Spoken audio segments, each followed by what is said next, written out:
had been telling Father Dennis Hanbury about a very extraordinary séance which I had attended a few days before. The medium in trance had said a whole series of things which were unknown to anybody but myself and a friend of mine who had lately died, and who, so she said, was present and was speaking to me through her. Naturally, from the strictly scientific point of view, in which alone we ought to approach such phenomena, such information was not really evidence that the spirit of my friend was in touch with her, for it was already known to me, and might by some process of telepathy have been communicated to the medium from my brain, and not through the agency of the dead. She spoke, too, not in her own ordinary voice, but in a voice which certainly was very like his. But his voice was also known to me. It was in my memory, even as were the things she had been saying. All this, therefore, as I was remarking to Father Dennis, must be ruled out as positive evidence that communications had been coming from the other side of death. A telepathic explanation was possible, I said, and we have to accept any known explanation which covers the facts before we conclude that the dead have come back into touch with the material world. The room was quite warm, but I saw that he shivered slightly, and, hitching his chair a little nearer the fire, he spread out his hands to the blaze. Such hands they were, beautiful and expressive of him, and so like the praying hands of Albert Dürer. The blaze shone through them as through rose-red alabaster. He shook his head. "It's a terribly dangerous thing to attempt to get into communication with the dead," he said. "If you seem to get into touch with them, you run the risk of establishing connection not with them, but with awful and perilous intelligences. Study telepathy by all means, for that is one of the marvels of the mind which we are meant to investigate, like any other of the wonderful secrets of nature. But I interrupt you. You said something else occurred. Tell me about it." Now I knew Father Dennis's creed about such things, and deplored it. He holds, as his church commands him, that intercourse with the spirits of the dead is impossible, and that when it appears to occur, as it undoubtedly does, the inquirer is really in touch with some species of dramatic demon who is impersonating the spirit of the dead. Such a thing has always seemed to me as monstrous as it is without foundation, and there is nothing I can discover in the recognized sources of Christian doctrine which justifies such a view.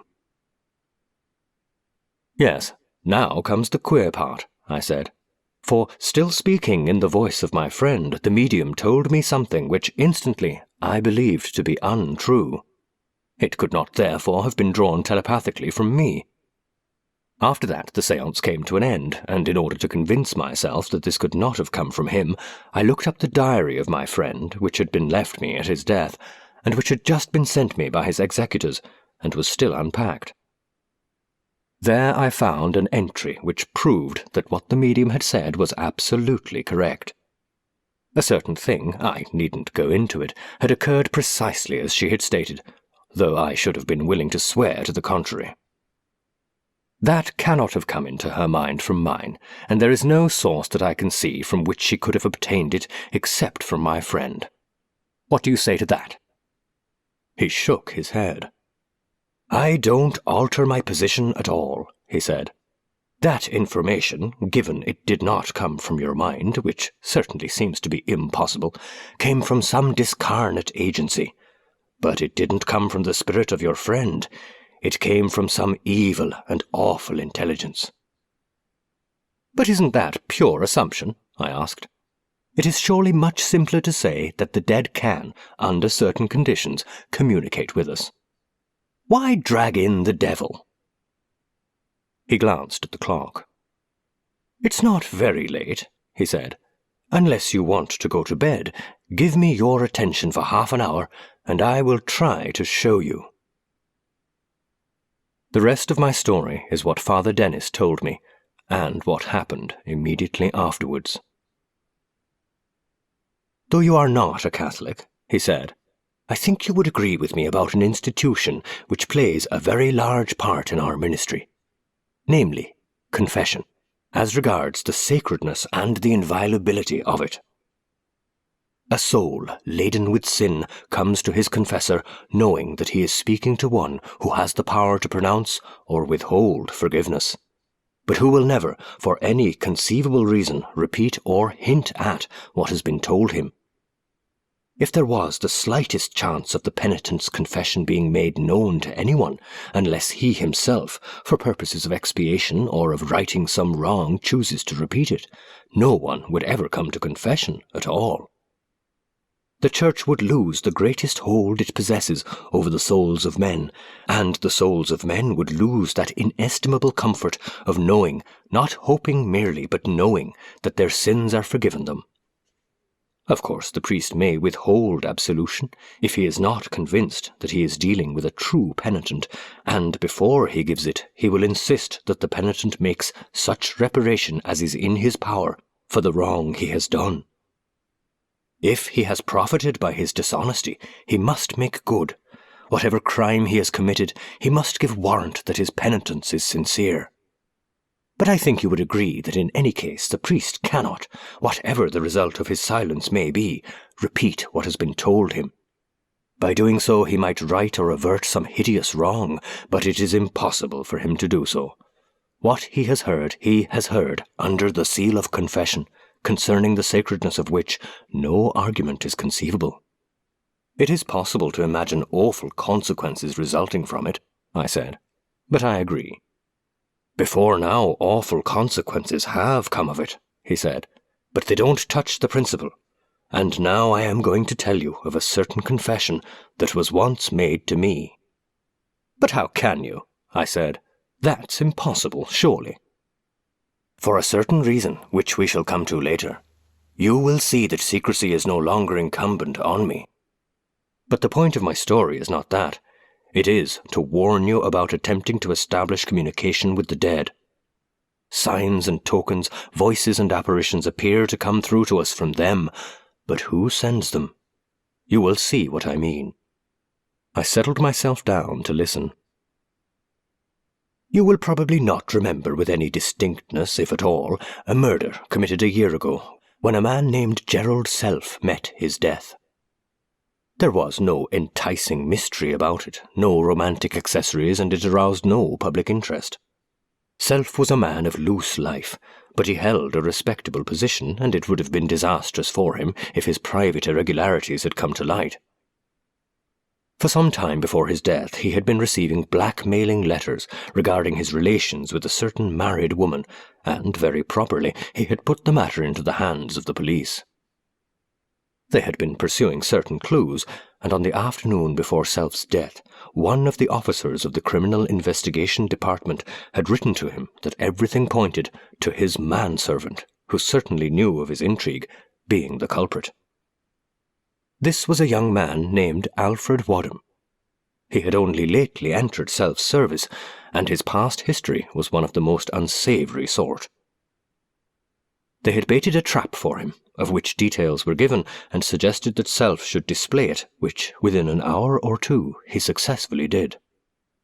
This information and these instructions were conveyed in a letter, which after Self's death was found in a drawer of his writing table, of which the lock had been tampered with. Only Wadham and his master slept in his flat. A woman came in every morning to cook breakfast and do the housework, and Self lunched and dined at his club, or in the restaurant on the ground floor of his house of flats, and here he dined that night. When the woman came in next morning, she found the outer door of the flat open, and Self lying dead on the floor of his sitting room, with his throat cut. Wadham had disappeared, but in the slop pail of his bedroom was water which was stained with human blood. He was caught 2 days afterwards, and at his trial elected to give evidence. His story was that he suspected he had fallen into a trap, and that while Mr. Self was at dinner, he searched his drawers and found the letter sent by the police, which proved that this was the case. He therefore decided to bolt, and he left the flat that evening before his master came back to it after dinner. Being in the witness box, he was of course subjected to a searching cross-examination, and contradicted himself in several particulars. Then there was that incriminating evidence in his room, and the motive for the crime was clear enough. After a very long deliberation, the jury found him guilty, and he was sentenced to death. His appeal which followed was dismissed. Wadham was a Catholic, and since it is my office to minister to Catholic prisoners at the jail where he was lying under sentence of death, I had many talks with him, and entreated him for the sake of his immortal soul to confess his guilt. But though he was even eager to confess other misdeeds of his, some of which it was ugly to speak of, he maintained his innocence on this charge of murder. Nothing shook him, and though as far as I could judge he was sincerely penitent for other misdeeds, he swore to me that the story he told in court was, in spite of the contradictions in which he had involved himself, essentially true, and that if he was hanged, he died unjustly. Up till the last afternoon of his life, when I sat with him for 2 hours, praying and pleading with him, he stuck to that. Why he should do that, unless indeed he was innocent, when he was eager to search his heart for the confession of other gross wickednesses, was curious. The more I pondered it, the more inexplicable I found it, and during that afternoon, doubt as to his guilt began to grow in me. A terrible thought it was, for he had lived in sin and error, and tomorrow his life was to be broken like a snapped stick. I was to be at the prison again before 6 in the morning, and I still had to determine whether I should give him the sacrament. If he went to his death guilty of murder, but refusing to confess, I had no right to give it him. But if he was innocent, my withholding of it was as terrible as any miscarriage of justice. Then, on my way out, I had a word with one of the warders, which brought my doubt closer to me. "What do you make of Wadham?" I asked. He drew aside to let a man pass who nodded to him. Somehow I knew that he was the hangman. "I don't like to think of it, sir," he said. "I know he was found guilty and that his appeal failed, but if you ask me whether I believe him to be a murderer, why, no, I don't." I spent the evening alone. About 10 o'clock, as I was on the point of going to bed, I was told that a man called Horace Kenyon was below and wanted to see me. He was a Catholic, and though I had been friends with him at one time, certain things had come to my knowledge which made it impossible for me to have anything more to do with him, and I had told him so. He was wicked. Oh, don't misunderstand me. We all do wicked things constantly. The life of us all is a tissue of misdeeds. But he alone, of all men I had ever met, seemed to me to love wickedness for its own sake. I said I could not see him, but the message came back that his need was urgent, and up he came. He wanted, he told me, to make his confession not tomorrow, but now, and his confessor was away. I could not, as a priest, resist that appeal. And his confession was that he had killed Gerald Self. For a moment I thought this was some impious joke, but he swore he was speaking the truth, and still under the seal of confession gave me a detailed account. He had dined with Self that night, and had gone up afterwards to his flat for a game of piquet. Self told him with a grin that he was going to lay his servant by the heels tomorrow for blackmail. "A smart, spry young man today," he said. "Perhaps a bit off colour tomorrow at this time." He rang the bell for him to put out the card table, then saw it was ready, and he forgot that his summons remained unanswered. They played high points, and both had drunk a good deal. Self lost party after party, and eventually accused Kenyon of cheating. Words ran high and boiled over into blows, and Kenyon, in some rough and tumble of wrestling and hitting, picked up a knife from the table and stabbed Self in the throat through jugular vein and carotid artery. In a few minutes he had bled to death. Then Kenyon remembered that unanswered bell and went tiptoe to Wadham's room. He found it empty. Empty, too, were the other rooms in the flat. Had there been anyone there, his idea was to say he had come up at Self's invitation and found him dead. But this was better yet. There was no more than a few spots of blood on him, and he washed them in Wadham's room, emptying the water into his slop pail. Then, leaving the door of the flat open, he went downstairs and out. He told me this in quite a few sentences, even as I have told it you, and looked up at me with a smiling face. "So what's to be done, venerable father?" he said gaily. "Ah, thank God you've confessed. We're in time yet to save an innocent man. You must give yourself up to the police at once." But even as I spoke, my heart misgave me. He rose, dusting the knees of his trousers. "What a quaint notion," he said. "There's nothing further from my thoughts." I jumped up. "I shall go myself, then," I said. He laughed outright at that. "Oh, no, indeed you won't." "What about the seal of confession?" "Indeed, I rather fancy it's a deadly sin for a priest ever to think of violating it. Really, I'm ashamed of you, my dear Dennis. Naughty fellow. But perhaps it was only a joke. You didn't mean it." "I do mean it," I said. "You shall see if I mean it." But even as I spoke, I knew I did not. "Anything is allowable to save an innocent man from death." He laughed again. "Ah, pardon me. You know perfectly well that it isn't. There's one thing in our creed far worse than death, and that is the damnation of the soul. You've got no intention of damning yours. I took no risk at all when I confessed to you." "But it will be murder if you don't save this man," I said. "Oh, certainly, but I've got murder on my conscience already. One gets used to it very quickly, and having got used to it, another murder doesn't seem to matter an atom. Poor young Wadham. Tomorrow, isn't it? I'm not sure it won't be a sort of rough justice. Blackmail is a disgusting offence." I went to the telephone and took off the receiver.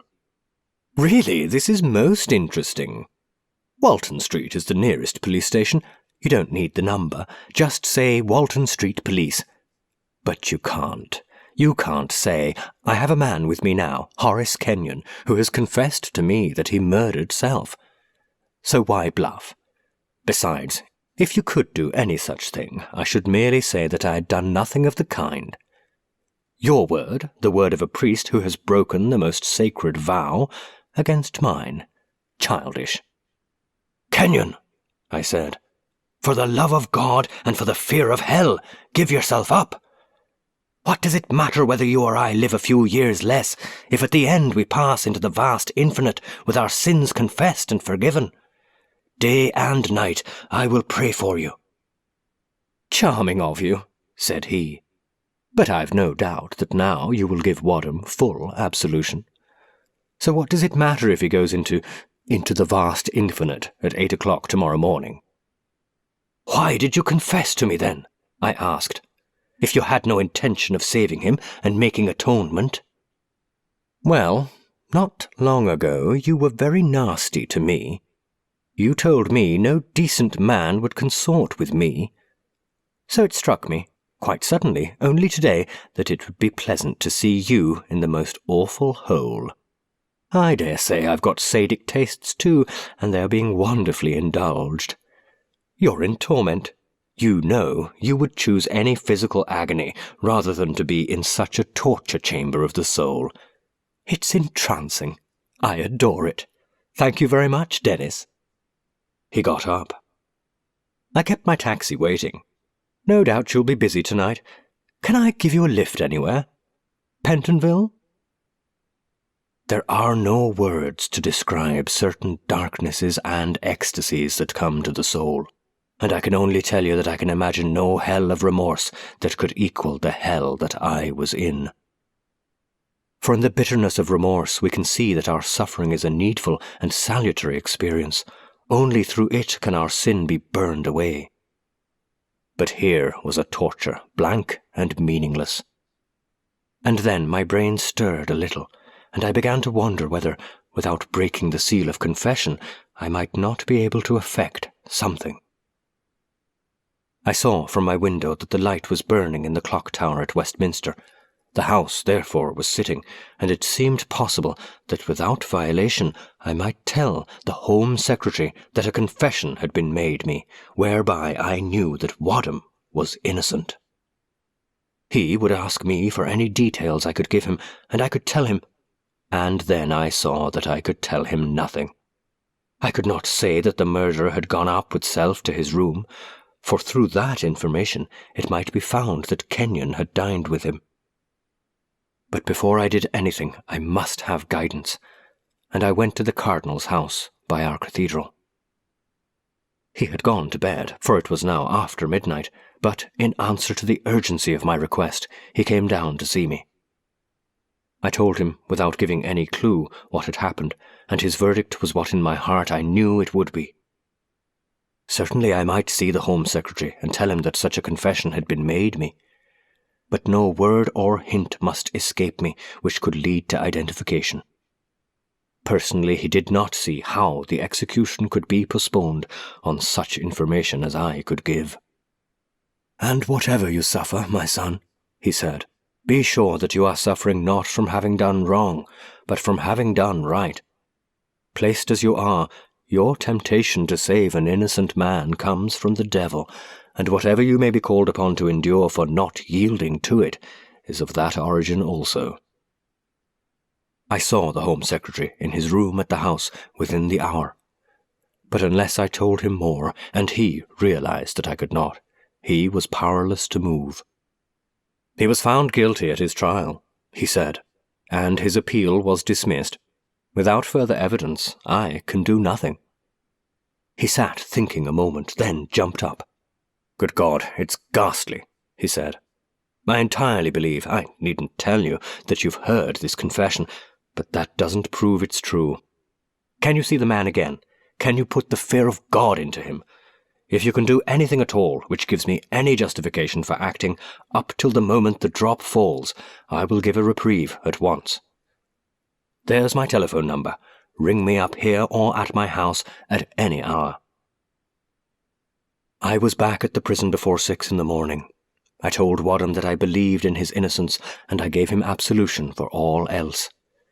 He received the holy and blessed sacrament with me, and went, without flinching, to his death. Father Dennis paused. "I have been a long time coming to that point in my story," he said, "which concerns that séance you spoke of. But it was necessary, for your understanding of what I am going to tell you now, that you should know all this. I said that these messages and communications from the dead come not from them, but from some evil and awful power impersonating them. You answered, I remember, 'Why drag in the devil?' I will tell you. When it was over, when the drop on which he stood yawned open, and the rope creaked and jumped, I went home. It was a dark winter's morning, still barely light, and in spite of the tragic scene I had just witnessed, I felt serene and peaceful. I did not think of Kenyon at all, only of the boy, he was little more, who had suffered unjustly, and that seemed a pitiful mistake, but no more. It did not touch him, his essential living soul.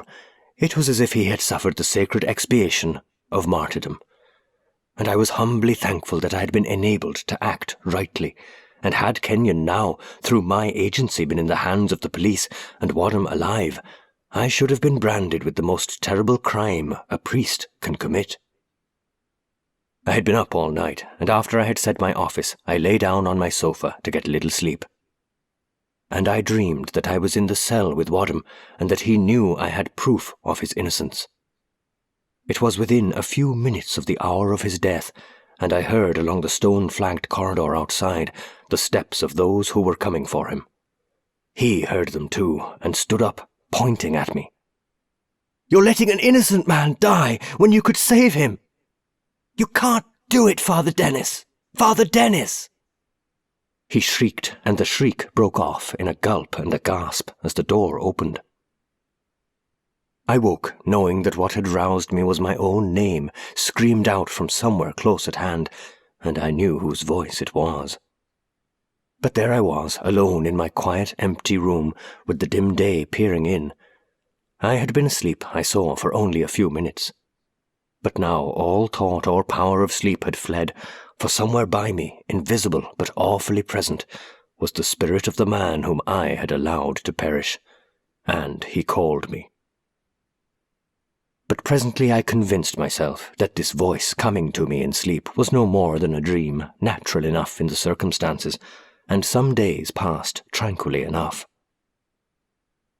And then one day when I was walking down a sunny, crowded street, I felt some definite and dreadful change in what I may call the psychic atmosphere which surrounds us all, and my soul grew black with fear and with evil imaginings.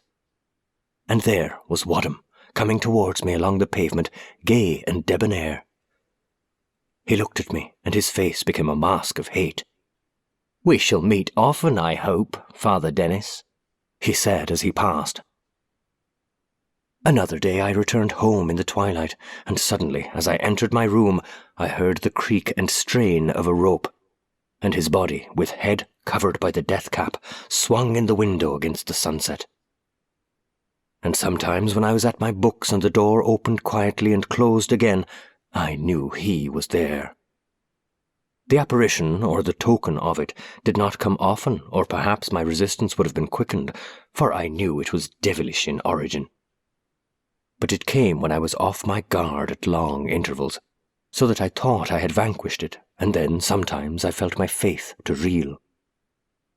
But always it was preceded by this sense of evil power bearing down on me, and I made haste to seek the shelter of the house of defence, which is set very high, and this last Sunday only." He broke off, covering his eyes with his hand, as if shutting out some appalling spectacle. "I had been preaching," he resumed, "for one of our missions. The church was full, and I do not think there was another thought or desire in my soul but to further the holy cause for which I was speaking. It was a morning service, and the sun poured in through the stained-glass windows in a glow of coloured light. But in the middle of my sermon some bank of cloud drove up, and with it this horrible forewarning of the approach of a tempest of evil. So dark it got that, as I was drawing near the end of my sermon, the lights in the church were switched on, and it leapt into brightness.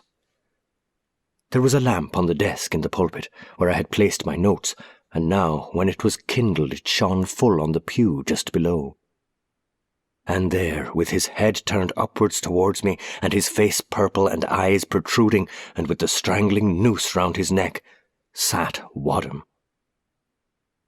My voice faltered a second, and I clutched at the pulpit rail as he stared at me, and I at him. A horror of the spirit, black as the eternal night of the lost, closed round me, for I had let him go innocent to his death, and my punishment was just.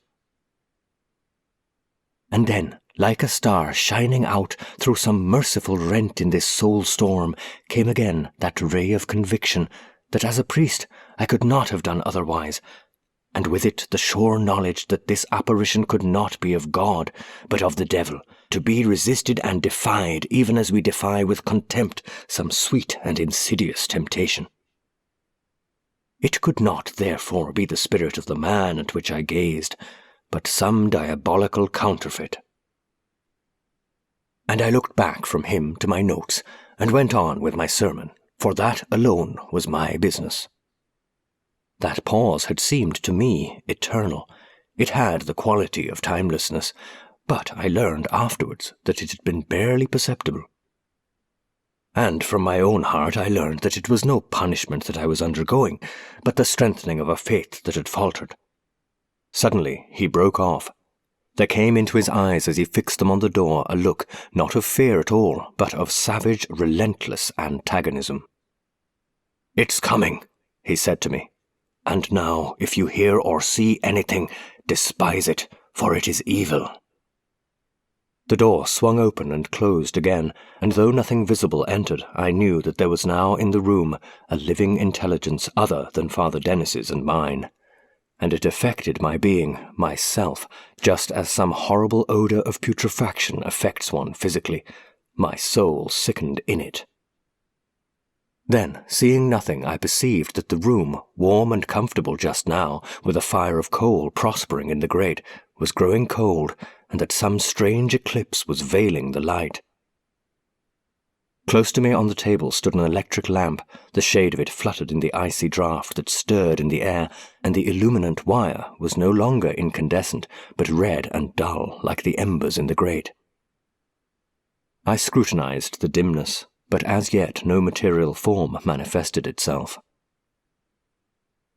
Father Dennis was sitting very upright in his chair, his eyes fixed and focused on something invisible to me. His lips were moving and muttering, his hands grasped the crucifix he was wearing, and then I saw what I knew he was seeing too. A face was outlining itself on the air in front of him, a face swollen and purple, with tongue lolling from the mouth, and as it hung there it oscillated to and fro. Clearer and clearer it grew, suspended there by the rope that now became visible to me, and though the apparition was of a man hanged by the neck, it was not dead, but active and alive, and the spirit that awfully animated it was no human one, but something diabolical. Suddenly, Father Dennis rose to his feet, and his face was within an inch or two of that suspended horror. He raised his hands, which held the sacred emblem. "Begone to your torment," he cried, "until the days of it are over, and the mercy of God grants you eternal death." There rose a wailing in the air. Some blast shook the room so that the corners of it quaked, and then the light and the warmth were restored to it, and there was no one there but our two selves. Father Dennis's face was haggard and dripping with the struggle he had been through, but there shone on it such radiance as I have never seen on human countenance. "It's over," he said. "I saw it shrivel and wither before the power of his presence, and your eyes tell me you saw it too, and you know now that what wore the semblance of humanity was pure evil." We talked a little longer, and he rose to go. "Ah, I forgot," he said. "You wanted to know how I could reveal to you what was told me in confession. Horace Kenyon died this morning by his own hand. He left with his lawyer a packet to be opened on his death, with instructions that it should be published in the daily press. I saw it in an evening paper, and it was a detailed account of how he killed Gerald Self. He wished it to have all possible publicity." "But why?" I asked. Father Dennis paused. "He gloried in his wickedness, I think. He loved it, as I told you, for its own sake, and he wanted everyone to know of it. As soon as he was safely away,